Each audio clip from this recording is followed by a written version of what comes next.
I'm here with Shannon O'Keefe, head coach of McK University. McK just defeated Sacred Heart 2-1 to advance in the winners bracket. Shannon, congratulations. Thank you very much.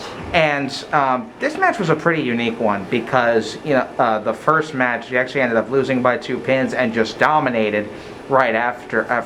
Did you find what did your players find that allowed them to be so dominant after that tough loss? Well, really, I mean, they bowled great in the traditional. It was just one shot. We as a coaching staff didn't have hope deep enough in the 10th frame, and her ball just burned up, and 2-8-10. So that was on us. We just, kept telling them, stay present, stay in the moment. That's kind of our motto. Stay present, stay in the moment, find your breath, and just execute. Our girls are great at executing, and I just, tell them, all you can do is execute and control what you can control, and the rest is what it is, and you have to be so obsessed with each other that everything else fades away, and they did that.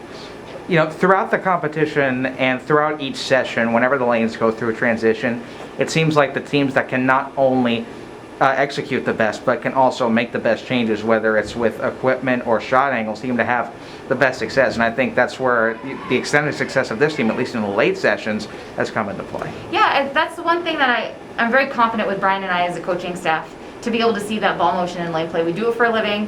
I do it on tour as a player. Brian does it on tour as a ball rep. And so we're able to just transition that with our girls.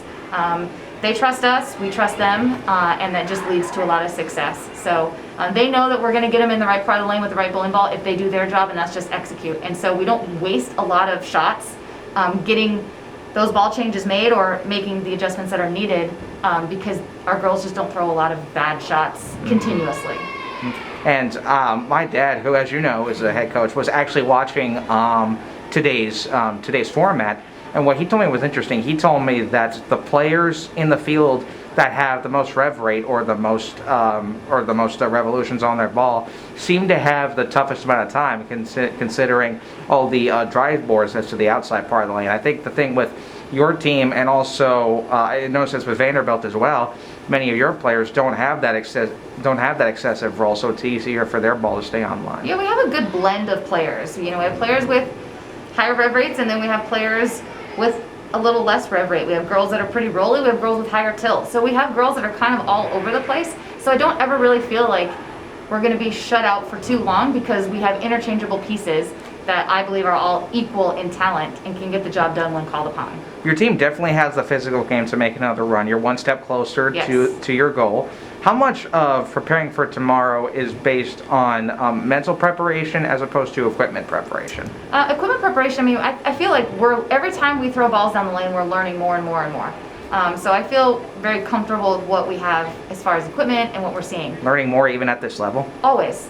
Always. Every time you bowl, you're going to learn something and you're going to gather information. We say to the girls all the time, we always feel like we have an advantage the longer that we're on the lanes, because of Bry's and my knowledge when it comes to lane play and ball motion. Okay. And so we always feel like we're going to be able to get them in the right part of the lane quicker. And we're always learning, what works, what didn't. Like, we have learned that, for Hope, who does have a higher rev rate, that she just needs to be a little bit softer. When she's softer, it opens up the lane, So we're trying to teach our girls to read the lane front to back, not right to left. And in doing that, is definitely helped us for sure. All right. Well, Shannon, thank you so much. We'll see you tomorrow. Go Bearcats. Thank you.